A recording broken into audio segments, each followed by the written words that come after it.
কমিশনের অবজারভার মুরুগেন দিয়ে কিছু হবে না। এছাড়া মাননীয় সুমিতা সিনহা মহোদয় গ্রেপ্তার করতে হবে। উত্তরপ্রদেশ বিধায়িকা সব জিহাদিরা, সব বাংলাদেশি অবৈধ অনুপ্রবেশকারী, আসন অলঙ্কৃত করার এরা জন্য সংবিধানকে মানে না, সরকারি কাজে বাধা দেয়। রংপদক জয়নগরে এসআইআর আতঙ্কে অসুস্থ বৃদ্ধের মৃত্যুর অভিযোগ। অক্সিজেন নল গুঁজে শুনানিতে গিয়েছিলেন বৃদ্ধ। অক্সিজেনের নল নিয়ে শুনানিতে বৃদ্ধ গিয়েছিলেন, তার মৃত্যু হয়েছে বলে এসআইআর আতঙ্কে মৃত্যু আমি এতে কোনো টিপ্পণি করবো না। ওটা এসআইআর প্রসেসের মধ্যে কোনো কারণে কেউ মারা যাবেন না এরকম তো হতে পারে না। জন্ম মৃত্যু তো একটা সার্কেল, প্রতিদিনই ঘটে, প্রতি ঘন্টাতেই ঘটে। অর্থাৎ সব জায়গায় রাজনীতি খোঁজার কোনো দরকার নেই। 26-এর ভোটে অশান্তি এড়াতে এখন থেকে প্রস্তুতি নিচ্ছে নির্বাচন কমিশন। 5 জানুয়ারি থেকে জেলা শাসকদের উইকলি রিপোর্ট দেওয়ার নির্দেশ। বিগত দিনে আমাদের ভরসা ছিল না, আরিজাপ্তাপ ছিল। আমাদের এখন কিছুটা হলেও ভরসা এসেছে। এসআইআরে ইলেকশন কমিশন যেভাবে দৃঢ়চেতা ভূমিকা নিচ্ছে, নির্বাচনে যদি এইরকম ভূমিকা নেন, পশ্চিমবাংলার হিন্দুরা অন্তত নির্ভয়ে ভোট দিতে পারে। আজকের অনুষ্ঠান নিয়ে পণ্ডা মহাশয় আলিপুরদুয়ারে চা শ্রমিকের সঙ্গে কথা অভিষেকে, তারপরই তড়িঘড়ি উত্তরবঙ্গ সরকারের কেন্দ্রীয় শ্রমমন্ত্রী, তারপরেই না, 2 মাস আগে থেকে ঠিক করা ছিল।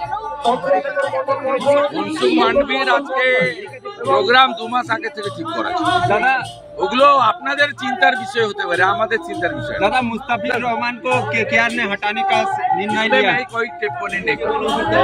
बीसीसी जो किया वो बहुत सोच समझ के किया और राष्ट्र सर्वोपरि वो देश हित में किया। इसमें हम लोग का घुसना ठीक नहीं है। ये पूरा स्पोर्ट्स का मैटर है, इसमें बीसीसीआई जिम्मेदार है।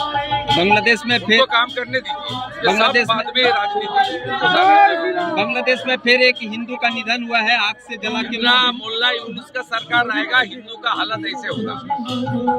वहाँ भी हिंदू जला रहा है, यहाँ भी ममता बनर्जी हिंदू को भगा रहा है। जो बांग्लादेश में हो रहा है, ये बंगाल में भी एक ही हालत है। इसको सुधारने के लिए राष्ट्रवादी सरकार चाहिए। আজকের অনুষ্ঠান নিয়ে এটা আমার তো হোমল্যান্ড, এখানে আমি জন্মেছি, এখানে আজকে এই রবিবার এখানে ছিলাম। তাই এখানকার যারা আছেন আমাদের সাধন দোলাই সহ, বিশেষ করে এখানে বহুত শিডিউল কাস্ট নেতৃত্ব, এরা দীর্ঘদিন ধরে, এবং এর সঙ্গে সনাতনীরা সবাই যুক্ত আছেন। এরা বহুদিন ধরে এখানে ধর্মকর্ম করে।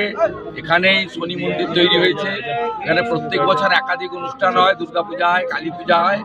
এখানকার মানুষ সনাতন ধর্মকে বাঁচিয়ে রাখার জন্য, সনাতনীদের একজোট রাখার জন্য আমাদের ধর্মকর্ম পালন করেন। আজকে আমি এসে আমি রাধা মাধবকে প্রণাম করলাম, কপাল চন্দনে চর্চিত করলাম, 3 বার প্রদক্ষিণ করলাম হরিবাসরকে, এবং সর্বোপরি আমাদের যে প্রসাদ, যাকে অন্ন বলা হয়, তুলসী দিয়ে গ্রহণ করতে হয়, মহাপ্রভুর প্রসাদ, সেই প্রসাদ বিতরণের কাজে হাত লাগালাম। এর থেকে তো হিন্দু হিসেবে পরম প্রাপ্তি হতে পারে না।